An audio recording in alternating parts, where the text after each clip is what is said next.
I'm so happy to be joined by Palmer Luckey, one of the founders of Oculus, obviously makers of the oft talked about virtual reality contraption, the Oculus Rift. Thank you so much for your time. Oh, thank you. So let's just get some of the basics. This is the device, you put it over your head, and I've tried it. You really do feel like you're sort of inside of this virtual world. What is happening that's giving me the illusion I'm actually inside of a game? So what you have is you have a screen in here, and then you have lenses in front of it that collimate the view and also make it so that the screen appears to be not only large but focused, way out in front of you. It doesn't feel like a screen that's right in front of your eyes. But maybe the most important component is a high-speed motion tracker that runs at 1,000 hertz, and it actually measures exactly where your head is in space. So when you turn to the right, it instantly moves your view in the game also to the right. So with the headset on, you're looking up, looking down. It actually feels like you're inside of the virtual space. Now, is that a piece of technology that, say, even like 5 years ago wasn't viable? I mean, I'm trying to get a sense of how do we have the Rift now and not sort of 10 years back? This is kind of the Rosetta Stone of games. It's not even just 5 years, maybe even 2 years ago it wasn't possible. VR's been done a bunch of times in the past, but what's happened now is we have high-resolution mobile displays where they're, everyone's trying to beat each other on that PPI number. We have motion tracking technologies that are MEMS-based and cost dollars instead of thousands of dollars like they used to in the 90s. And we also have graphical horsepower. We have GPUs that can push games in stereo 3D at high frame rates without any frame drops, and that wasn't possible 5 years ago with the types of games we have today. And the cost of all these components has just dropped so low. Another thing that hasn't existed, it could have existed but hasn't, is that we have a software development kit that makes it very easy for game developers to build support for virtual reality into their titles. In the past, if I were a developer and I wanted to add VR support, I'd have to find a headset to target, and there were no widespread headsets. I would have to find a motion tracker separately. I'd have to integrate it with it. Then I'd have to build my engine to support it from the ground up, and there's a lot of technical challenges to doing that. We're already built into Unity and Unreal Engine. We've just made an announcement today about being in UDK so that indies can make free Unreal Engine games. Valve just released TF2, so we are, there's source titles that are being released. We also have an SDK that lets you build it into your own engines. We've handled all of the hard technical stuff, so you don't have to be a crazy VR wizard to make a VR game. You just have to be a game developer who's excited to try it and has a few hours to integrate support. And that's where I think it gets very interesting. You're showing it today with Hawken, which you're in a mech. It's a first-person perspective. Exactly. Are you seeing people who are interested in developing games that may not use the first-person viewpoint? And I'm trying to figure out if that would even work with something like this. It absolutely would. I mean, the obvious one is obviously first-person shooters and any kind of first-person game, because that's really what they are. They're kind of like early VR games. The goal is to make it feel like you're seeing through the view of the player.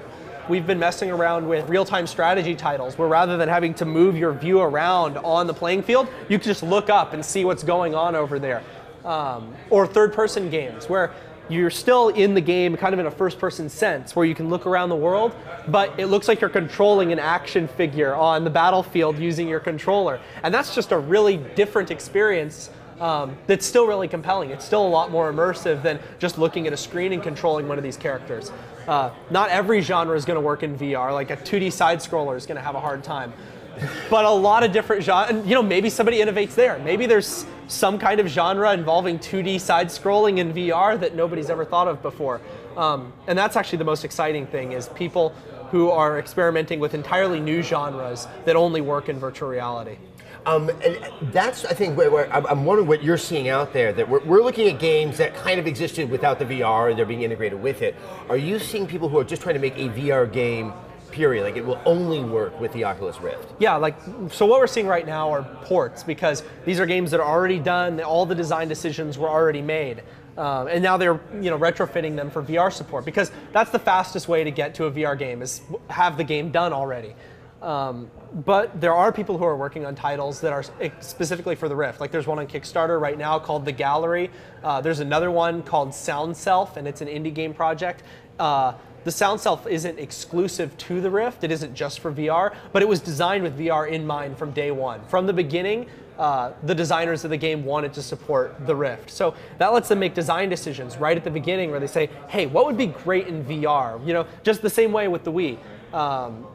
the best games for the Wii and for the iPhone, for that matter, almost any piece of new innovative hardware, the best games were designed with it in mind. The best iPhone games are not first-person shooters with fake analog sticks and buttons on them. They're games that were designed for a touchscreen. And same thing with the Wii. The best games aren't ports from other consoles where they jammed in some motion mechanic. It's ones that were designed for motion control from the beginning. Same thing with VR. Games that are designed for VR, those can be the really interesting, fascinating games. And we can't talk about all the people who are working on them because we're leaving the announcements to the developers, but there are a lot of people working on very cool stuff that's only compelling and really only possible in virtual reality. Obviously, I think one of the biggest challenges is the interface. Because you're wearing this, you're not seeing your hand. So if you were trying to use like a keyboard and mouse, it would be a little bit disorienting. Are you working with ways in which you can have sort of a diverse way of interacting with the world, but you can sort of do it without knowing what your hands are doing? Yeah, we're definitely working on a lot of those. And it's funny because all of these, motion controls, things like the Kinect, where they, capture your whole body and put it in the game, those are all kind of the areas that we are working in too, where you can capture the body and put it in the game. Everything to this point, it's technically able to do it, but there's never been a medium that let you do it. Kinect allows you to capture your body, but it just shows a mirror image on a screen. How much cooler is to actually be able to look at your body in the game and feel like you're there? That's something that we're working on and doing heavy R&D on. We can't announce anything yet, but there's a lot of things that can be done in VR that are just very compelling. Quick question, my final one. Obviously what you're doing is very exciting. It's something that people have wanted to do with video games. Has Sony or Microsoft approached you guys? Are you in talks with them? I also wonder just if you guys as a company, you're kind of ripe for the picking. So I'm curious what your business strategy is looking forward. Well, without denying it or confirming it, obviously if they had come to us, I wouldn't be able to tell you. But right now the plan isn't to sell out to anyone. From the beginning, my goal has been to make virtual reality happen, and I think part of that has been doing things that nobody else has done. And our company has a lot of people who want to do things that other companies didn't see value in or they didn't think people would want. I think that as long as we can stay independent, we can keep working on what we think is best, what we think is the best direction to go. Selling out isn't the best way to do that. All right. Yeah. Palmer, it's always a pleasure talking to you. Pleasure talking to you too. too. Thank you so much. Best of luck. Thank you.